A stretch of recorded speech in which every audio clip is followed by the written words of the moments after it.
Welcome to this episode of the VO2 Lounge. In this episode, I'll be talking about heat acclimation, its benefits, how to perform it, as in sort of how to set up a training plan around it, and is it a poor man's altitude training? If you're new to the podcast, then welcome, and I hope you enjoy.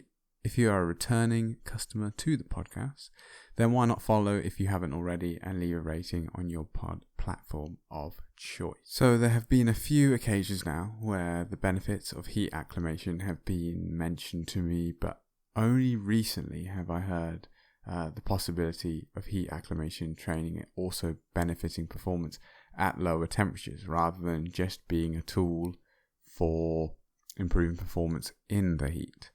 A bit like the effect altitude has been suggested to have on sea level performances. That's a kind of easy way of looking at it. Heat acclimation is documented to induce numerous physiological adaptions that theoretically could improve aerobic exercise performance in cool temperature conditions.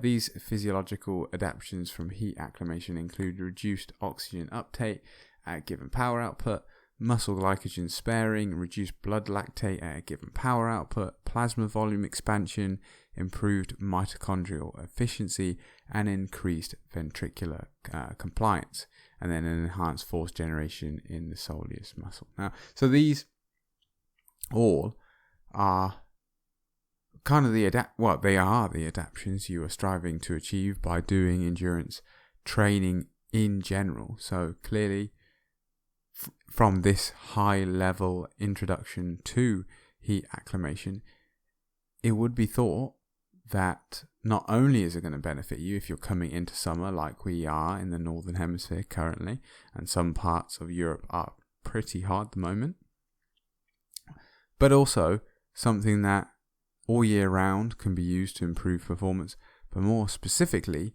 possibly used for a major event. Maybe 5 weeks out, you include it part of your build for your A race or your target event, and it could improve your performance. The study I came across that gave me the idea of making this episode in the first place was simply called Heat Acclimation Improves Exercise Performance, published back in 2010.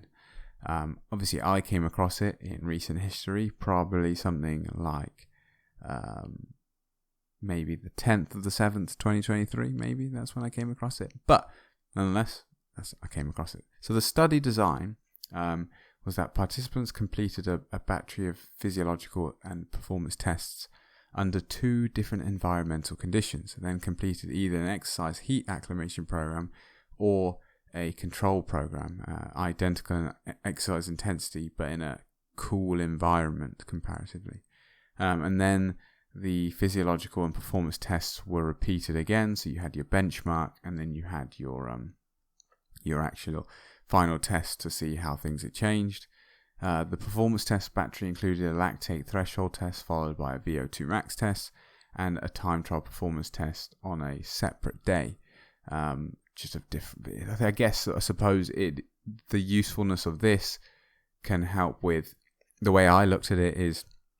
Lactate threshold testing obviously is kind of looking at your longer form performance. VO2 max is obviously just looking at maximal aerobic capacity, but in a somewhat different manner. And then the time trial is also kind of bringing in some cognition, because there's an awful lot of pacing involved to a time trial and managing the effort. So it could be thought that if you're hot, uncomfortable, poorly acclimated, then there's a possibility that pacing may suffer simply because of the cognitive load in your level of cognitive function. So the maximal aerobic power and time trial tests were both included to provide two separate measurements of aerobic performance. This is from what the people who created the study stated.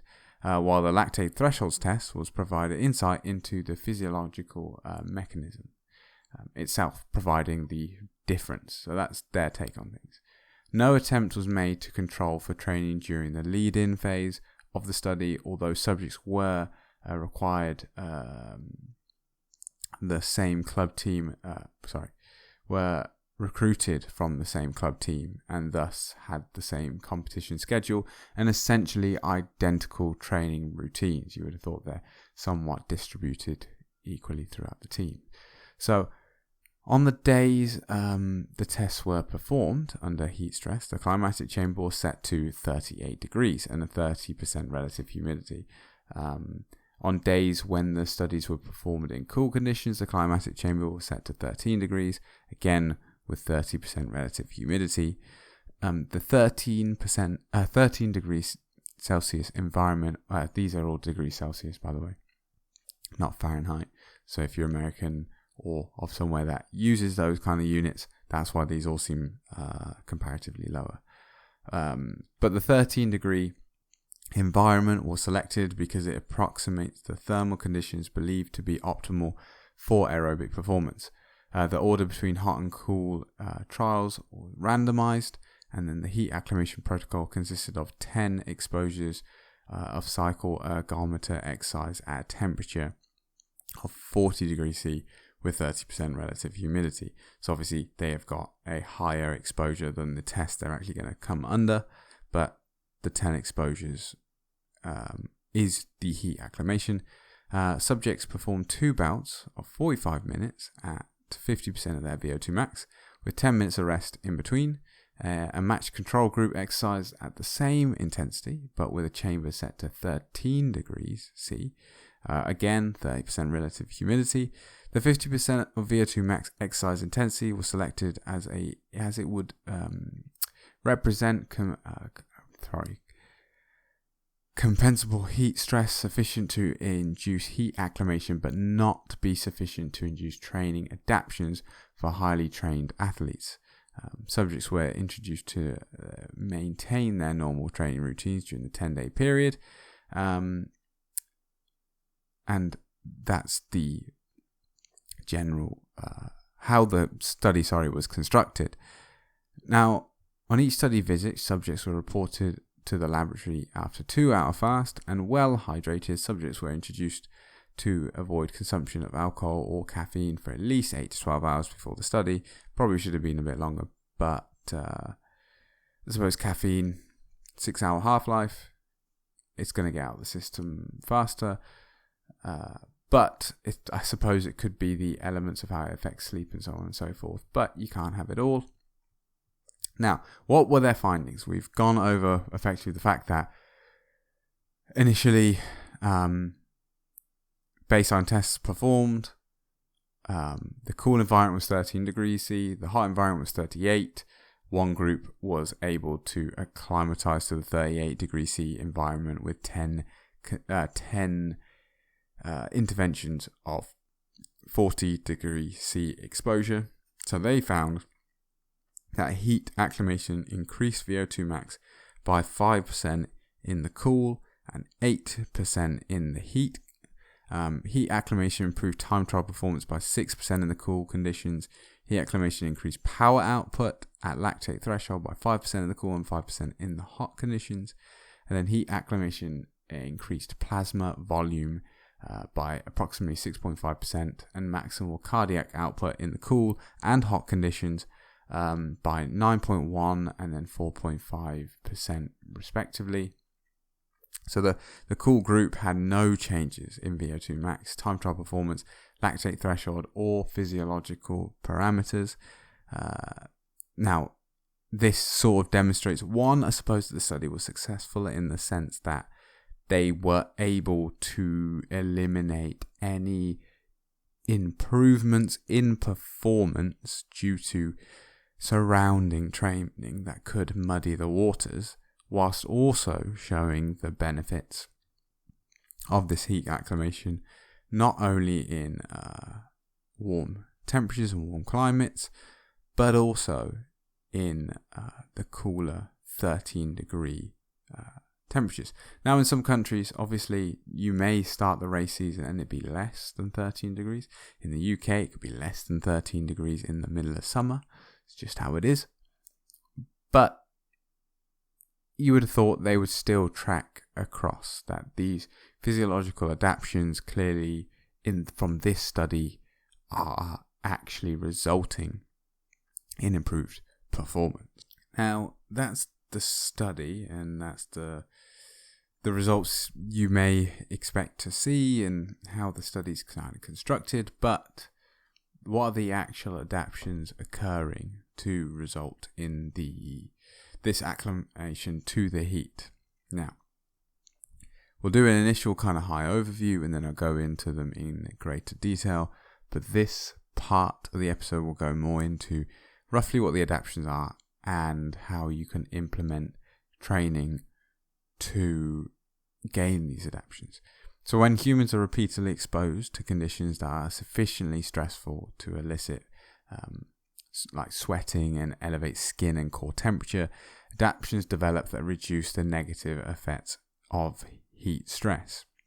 So as a quick reminder, the adaptions that develop during repeated exposure to hot conditions that improve performance during submaximal exercise is increased maximal aerobic capacity, which is VO2 max, and enhanced thermal comfort in the heat. These benefits are achieved through plasma volume expansion, better maintenance of fluid balance, enhanced sweating and continuous blood flow responses, lowered exercising metabolic rate, and acquired thermal tolerance through the heat shock response, all which contribute to improved cardiovascular stability and exercise performance during heat stress.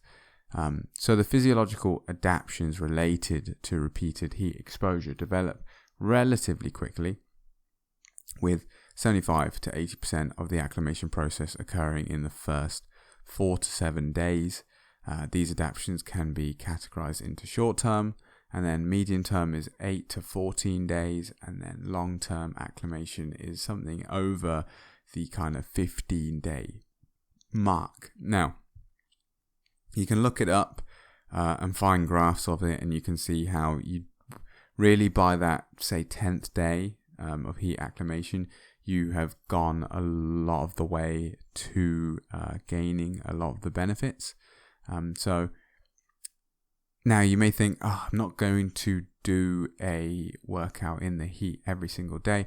Now, we'll get kind of onto that. But although passive heat exposure induces adaptions in line with the magnitude of strain and passive hot water immersion after exercise can improve endurance performance in the heat. So you can essentially, there's a good combo with doing your exercise, then getting into the hot bath.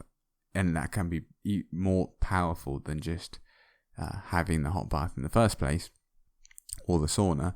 But the inclusion of exercise with heat exposure provides additional strain that generally elicits more profound adaptions in comparison to your just standard like either sauna exposure or heat tent or hot bath or whatever method you're using, or just sitting in the sun, for example, if you live in a hot enough country.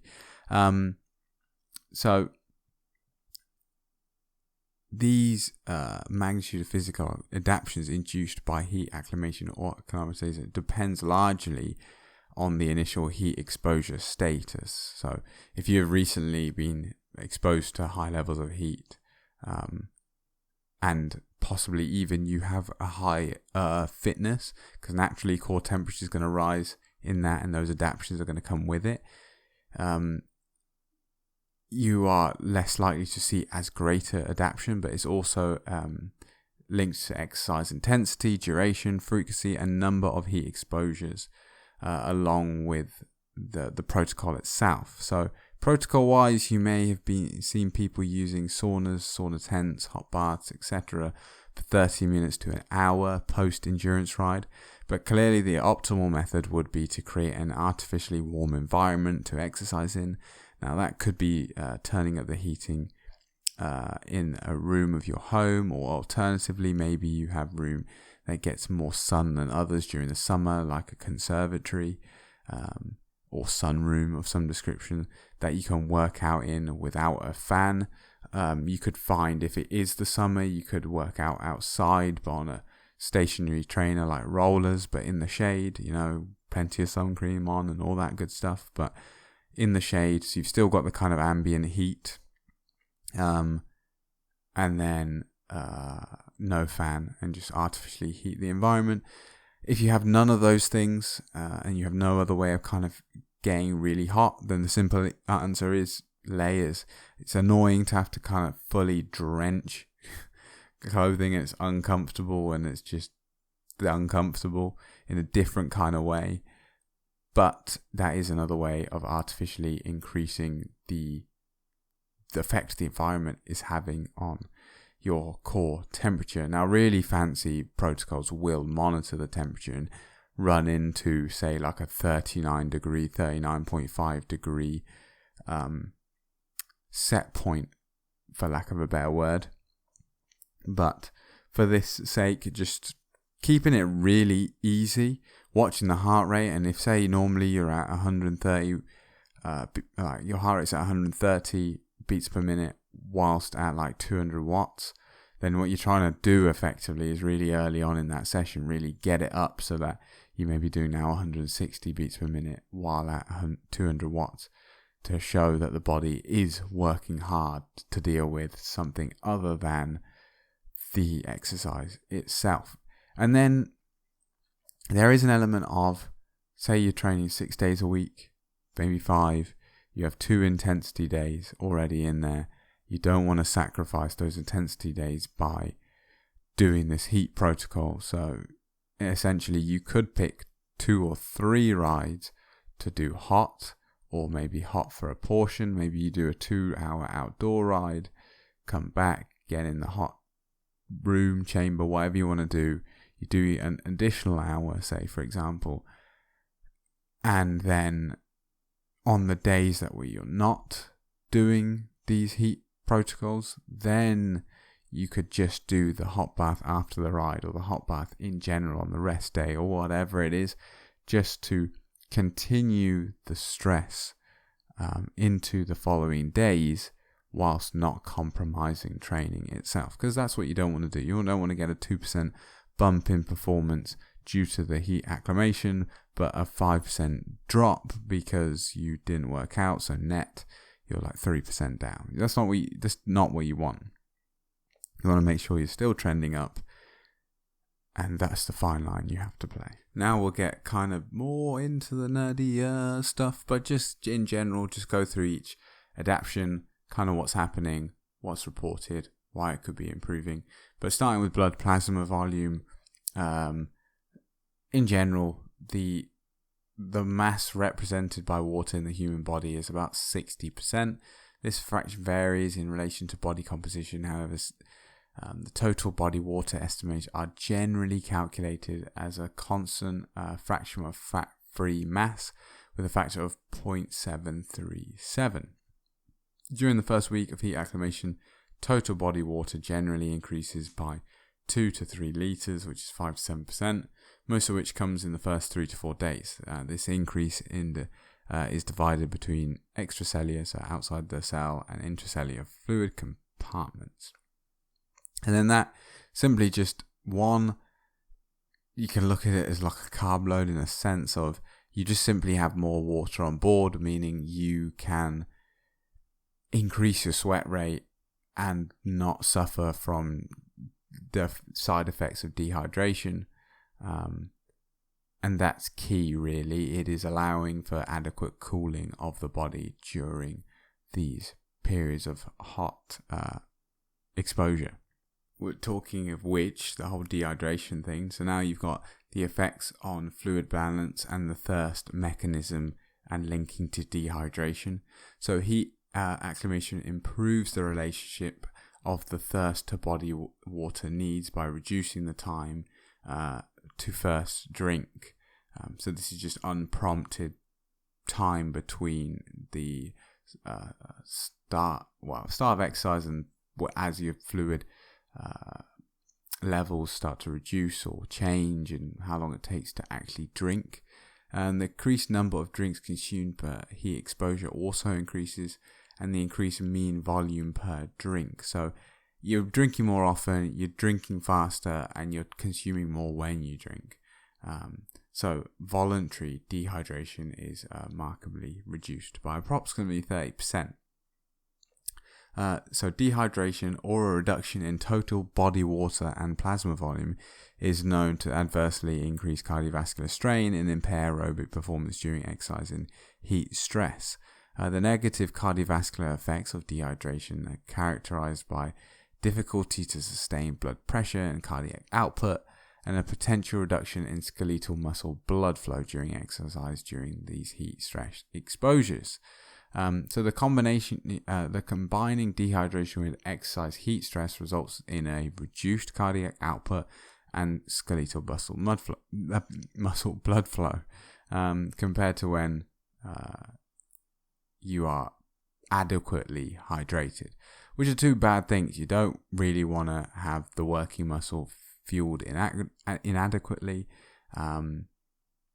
and you don't want more stress on the cardiac muscle, on the heart, because then that's going to double the increase effectively you're having. One, the muscle isn't getting fueled correctly and the flow's reduced, and so you're trying to pump harder to get it because it's demanding more, and then the heart pumps faster anyway because, you know, it's the plasma volume's going down and it's just under more stress. So drinking sufficient fluids minimizes dehydration during heat acclimation should therefore be a help to sustain cardiac output and perhaps skeletal muscle blood flow, and then just improve exercise capacity under the hot environments. And then you could look at it as how being hypercompensated for the cooler environment then may carry these adaptions effectively across. You may adequately hydrate when in cooler environments people typically can end up becoming dehydrated because they just don't feel it's necessary because it's cold, really, simply put. Now on to cardiovascular adaptions. So the primary challenge for the cardiovascular system during exercise in the heat is to provide sufficient cardiac output to adequately perfuse, I suppose you could say, the skeletal muscle to support metabolism, while simultaneously perfusing skin to support heat loss. So it's got two destinations it needs to meet, fulfill, reach. Now, the traditional belief was that the skeletal muscle blood flow is not altered by heat stress, and that the increases in cardiac output support elevated skin blood flow requirements. Studies, however, show that elevated tissue blood temperatures induce an increase in the skeletal muscle blood flow during rest and exercise. The mechanism mediating this increase may include an interaction of the metabolic and thermal stimuli inducing the release of ATP, and which is a vasodilator, which is kind of, impressive in the sense that, if there's a prevalence of ATP, which is the primary energy currency, then you would assume that if it's in higher amounts than normal, then that must mean there is some kind of demand for fuel, and what better way to do it than to cause vasodilation, so the widening of or expansion of the blood vessels, and therefore allow for adequate flow to reach those working muscles. Now, these metabolic and thermoregulatory demands are generally viewed as competing factors, whereby cardiac function is altered as a result. So the distribution of cardiac output is modified, and or the ability to sustain adequate blood pressure is compromised.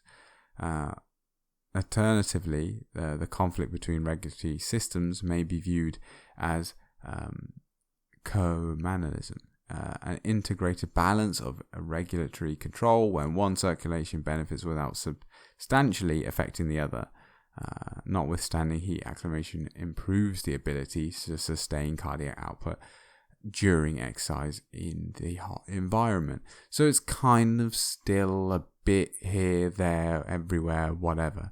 But simply put, if you're going to do a hot event, doing heat acclimation is going to result in an improved ability for your body to naturally balance these two effects while not having a major effect on the other.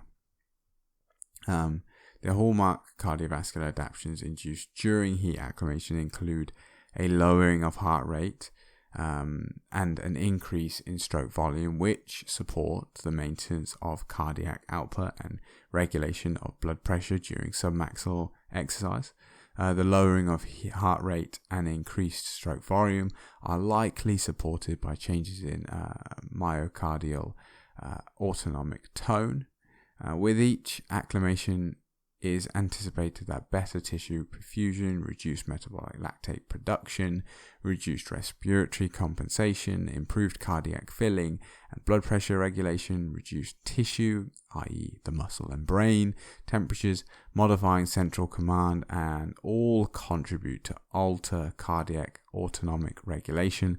Essentially, all your voluntary responses to heat are better controlled after some heat acclimation. So bloody do it.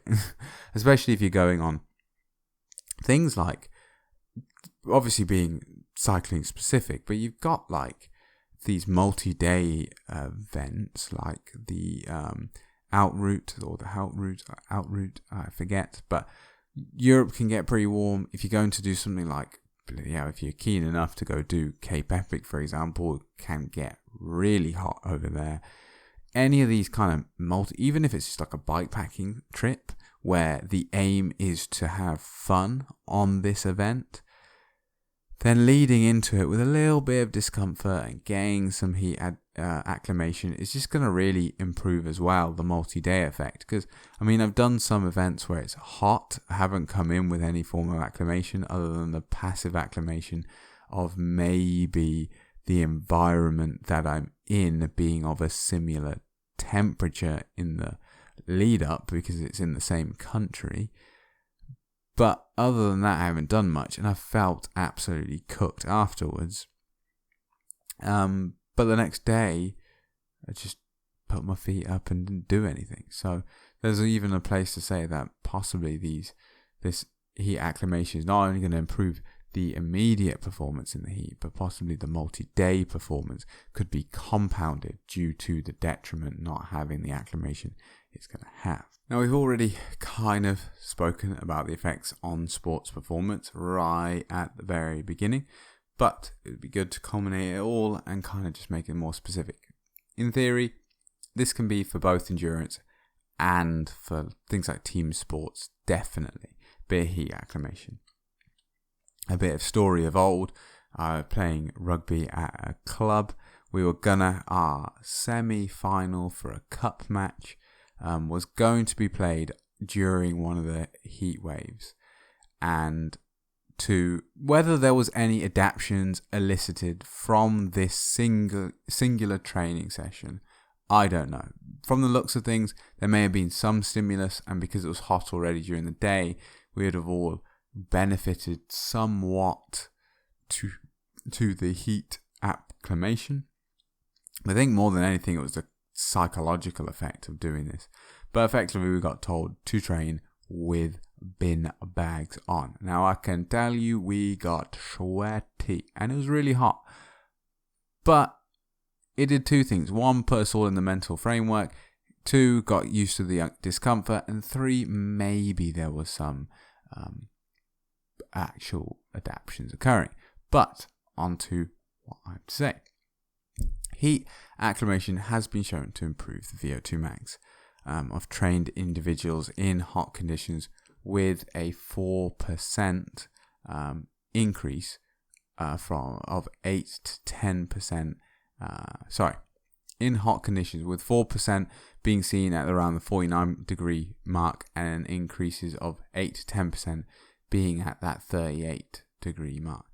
Despite these improvements, acute heat stress mediates a reduction in VO2 max relative to values recorded in temperate conditions that cannot be compensated for by heat acclimation. Basically saying VO2 max in the heat remains low than in the cooler conditions. So you're not which doesn't kind of really matter. You're not trying to make your VO2 max increase across the board relative to your like absolute peak value. What you're doing is trying to minimize the detriment at which the heat is having on the body, because anything that deviates from optimal is not going to be optimal. So observations of enhanced self-paced exercise performance have also been noted in cool conditions in proportion to improvements in VO2 max under the same conditions. This supports the previous observations of heat acclimation increasing VO2 max in trained and untrained athletes and unfit, who trained about 3 to 5%, untrained 13%, and unfit 23%. A lot of things are like this, like caffeine, nitrates. Often the performance benefits and the methods of which they mediate themselves onto the individuals are often very similar to what training adaptions are themselves. Hence why they improve performance, because if they were anything other than the adaptions of performance, then of training, then they probably wouldn't do anything, because they're clearly not relative to the performance themselves. So I think the simple thing is that the fitter you are, effectively you've already eaten up a lot of those improvements. Whereas if you're less well trained, so it could even be a tool for when you know you're missing something and you're unable to cram in the volume you once were. This could be a way of kind of improving the performance a little bit more. So the pathways via which the transfer adaptations between hot and cool conditions would increase performance might be linked to the variety of ergogenic responses, including cardiovascular, thermoregulatory, and cellular adaptations. In contrast to all this, some studies have come up dry with any improvements. So that's specific to the cold, which to me is incredibly comparable to altitude training. You will get studies that live and die by altitude training, saying that doing training at altitude will improve your sea level performances, of which I do already have an episode on if you're more interested in that. But as a summary, essentially some are saying that, and then others are supporting the idea that altitude training for someone who is going to be training racing only at sea level doesn't have a benefit. Where it has a benefit is if you're doing, say, a grand tour in cycling and you go to altitude, you come back down and you know you're going to have to perform at altitude, say on a mountain stage. Whereas, say you're a marathon runner who's just going to be running at sea level, there's not necessarily any incentive. However, where the confusion somewhat lies is the fact that there are adaptations that are gained from being born, living, bred even at altitude, say of 2,000 meters, and then those benefits cannot be obtained by someone who was not born there or has not got effectively the genes, for lack of a better word, has not got the heritage linked to that. So there are several additional potential benefits that may be conferred by heat acclimation that could contribute to improved exercise capabilities. Heat acclimation can decrease the oxygen uptake response to submaximal exercise, always a benefit. The greater reliance on carbohydrates as a fuel source during exercise in the heat is also influenced by heat acclimation, with muscle glycogen utilization decreasing by 40 to 50% in some cases. This glycogen-sparing effect of heat acclimation has also been shown to be quite small, however, in other studies, and apparent only during exercise in cool conditions. A further effect of heat acclimation is the reduction of blood and muscle lactate accumulation during submaximal exercise, and the increase in power output at lactate threshold. The mechanism mediating these adaptations remain pretty unclear, but could stem from the increase in total body water, enhancing lactate removal through increased circulation and through increased cardiac output and decreased metabolic rate, and delaying lactate accumulation in the first place. So to kind of summarize it all, I think it's definitely worth doing heat acclimation. Unlike something like altitude, where you'd have to buy an altitude tent or go to altitude in reality to train at altitude and not just sleep in a tent at altitude, it's so cost effective that I don't see why, especially in your off/base training period, where you're just noodling around, doing some base miles, not too much intensity. Just do a little block of heat acclimation, however you manage to do it. Maybe do a ramp test even, just to eliminate the load and the cognitive pressures of doing a 20-minute test. And just see what you get the first time, and then a week later, after 10 days of heat acclimation, do another one and just see what happens. Or like 7 days or 5 days or whatever, and just see if there's any notable change.